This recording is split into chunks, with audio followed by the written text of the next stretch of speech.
bao la asubuhi.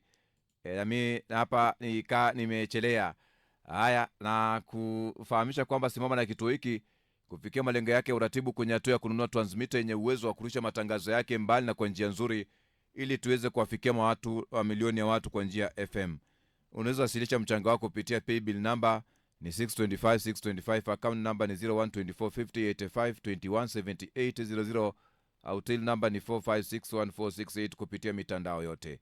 Hii ni idhaa ya Kiswahili Radio Fortune Africa, mambo yetu, safari yetu, maisha yetu, utamaduni wetu na imani yetu. Sikiliza idhaa hii kwa vipindi bora, matangazo yenye tija, vile vile ukweli na burudani. Kituo chako kinachokuwa kwa kasi sana duniani. Basi iwapo unatafakari hilo, msikilizaji, pote pale ulipo, mimi hapa nakupatia makusudi manne ya janga kwenye bao la asubuhi. Makusudi manne ya janga. Haya makusudi yanakuja kwa sababu gani? Yanakuja kuweza kukuweka sawa wewe, kuweza kukuimarisha wewe, na vile vile kuweza kutambulisha wewe. Makusudi manne ya janga. Kitu cha kwanza ni kufichua udhaifu wako. Janga linapokuja linakuja kufichua udhaifu wako. Kitu cha pili, kutambulisha watu wapya wenye uwezo mkubwa kwenye kila eneo. Linapokuja janga linakuletea utambulisho wa watu wapya kwenye uwezo wako mkubwa kwenye kila eneo ambalo uko ndani. Kitu cha tatu ni kwamba kulete mfumo mpya wa maisha. Janga linalete mfumo mpya wa maisha. Hakuna janga ambalo litakuja na lisiweze kubadilisha mfumo wa maisha. Kitu cha nne kwamba kudhihirisha nguvu ya Mungu. Janga linavyokuja linakuja kudhihirisha nguvu za Mungu. Sasa kwenye siku ya leo kwenye bao la asubuhi, mimi ningependa kuguzia tu sehemu hii ya kudhihirisha nguvu ya Mungu. Janga linavyotokeza linakuja kudhihirisha nguvu za Mungu. Hakuna kitu kingine kinachomrudisha mwanadamu kwa Mungu isipokuwa janga. Majanga yatafanya. Hata wana wa Israeli walikuwa wanafanya tu hivi kidogo, wanatoka kwenye mstari, Mungu anawapeana kwa maadui. Wana realize Mungu alikuwa anawapeana. Nasia sasa kama ilikuwa vile, sembuse wewe. Hakuna kitu kingine kinachoweza kurudisha mwanadamu kwa Mungu isipokuwa janga. Hata wale ambao hawakukuwa na muda wa ibada na kuhitaji msaada wa kimungu wataanza kumwomba Mungu kwenye kipindi hicho cha majanga. Janga ni namna kuikumbusha nafsi ya mwanadamu kwamba sisi wanadamu peke yetu hatuwezi nguvu za Mungu. Hatuwezi. Ni kwenye kipindi cha janga ambapo watu huwa hawajui nini wafanye. Wanajiuliza maswali. Na kwenye kipindi cha janga ambapo watu hawajui wafanye nini, na wanaanza kukimbilia kwa viongozi wao wa kisiasa, ambapo hugundua kwamba viongozi hao hawana majibu. Mtu ameamkia kwa mheshimiwa asubuhi, mtu amekimbia pale, amejikalisha na mheshimiwa, amepelekeshwa labda asubuhi na mke wake, amepelekeshwa na mambo mengi kwa sababu ni mwanadamu pia. Na kwamba tafuta msaada wa Mungu. Ukiligundua hili, hautasumbuka sana. Utaenda tu kwenye magoti yako, hautakimbia huku na kule, utasubiria tu hapo magotini na kumtafuta Mungu. Ni rahisi sana kutangaza kujitosheleza. Unaweza kujitangaza kama kujitosheleza kama kwa mfano kama familia, kama mtu binafsi, kama jamii, kama taifa, ama kama huduma. Unaweza jitambulisha kujitosheleza kama kampuni, unaweza jitambulisha kujitosheleza, au watu binafsi pale ambapo panapokuwa yako sawa. Ila ni kwenye kipindi cha janga, mambo yakiwa magumu, na pale ambapo kila mtu hajui afanye nini, ndipo watu huanza kutafuta msaada wa kimungu.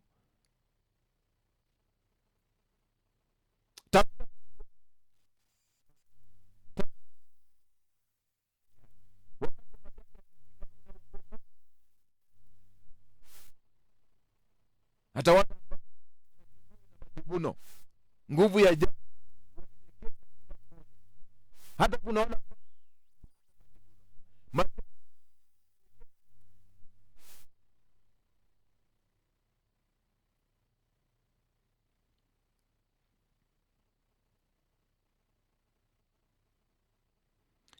na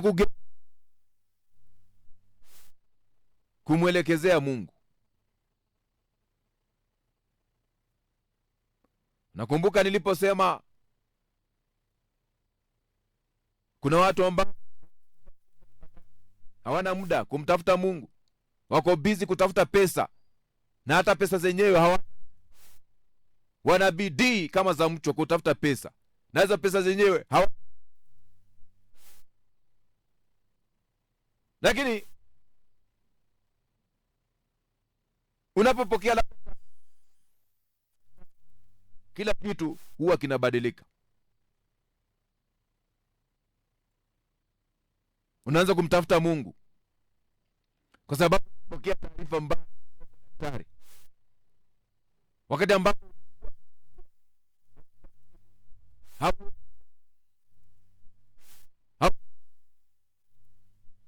ambapo anakuambia unapotoa Malaki, ukisoma kitabu cha Malaki 3:10 kwamba unamkemea mharibifu. Hapana. Ya? Wakati ambapo unatoa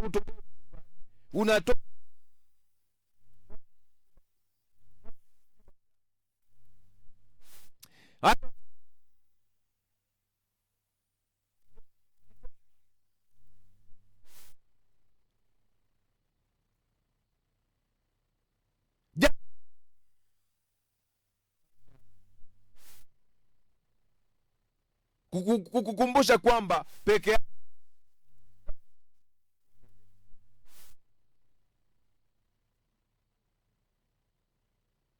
kumbuka mgeukia Mungu kweli na kuliita jina lake, yuko tayari na kuwapa watu hekima na namna ya kuibuka washindi. Watu chini ya magoti, sio kila kupigana kwenye mkono. Kuna ni kupigana kwenye ulimwengu wa roho. Hiyo ni vita vya kiuchumi, hiyo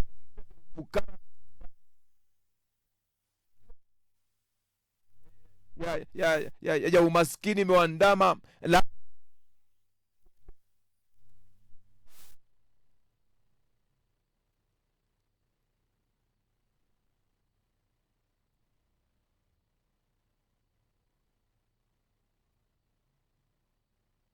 Mungu yuko tayari kudhihirisha nguvu zake.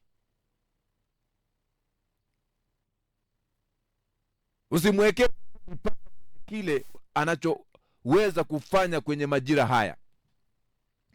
Uchumi wanaweza sema ni mgumu, lakini wewe you don't subscribe to the economy of the nations.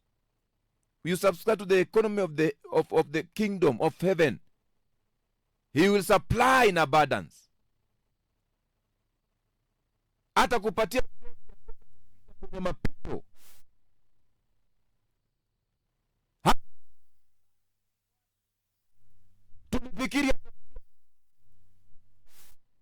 Tulifikiri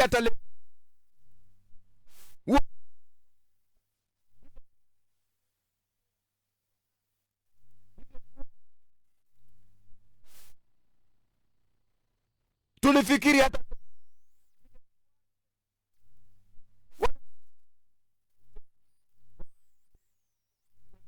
kuweza kupanuka, wakiongezeka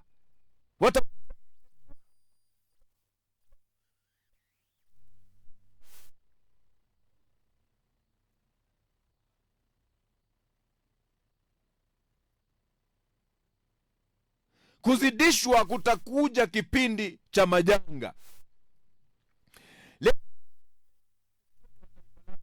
Kuna mtu anajenga gorofa, kuna mtu ananunua, ameingia kwenye shop ananunua gari,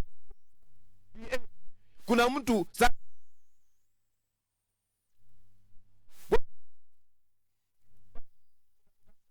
labda viongozi wa taifa lako, kuna mtu sasa hivi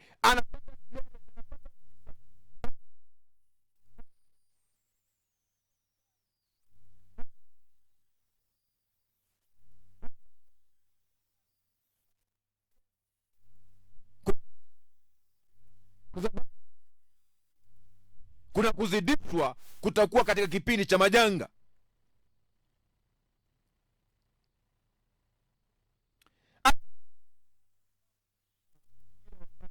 tunadidimia.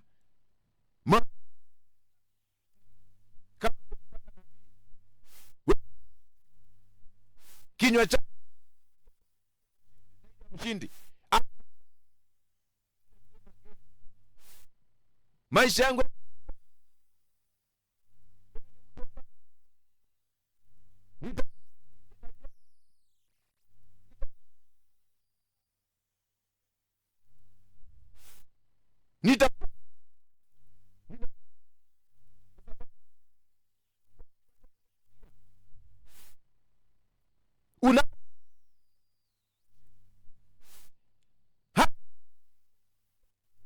unatembea, usio unatembea kiunyonge, ni kama unasubiria tu siku zifike.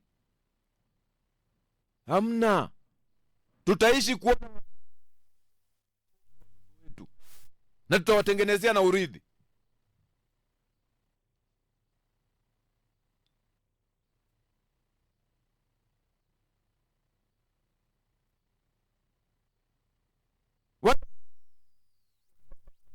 Kwamba wamedidimia, wanaosema hakuna jambo litakalotokea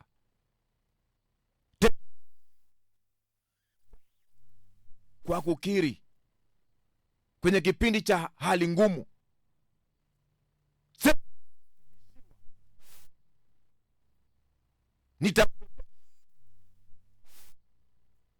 nitainuka, nitafaulu,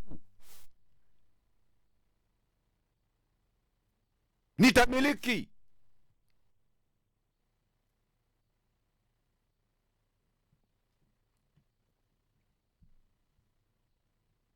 Na hiyo ndio sehemu ya bao la asubuhi.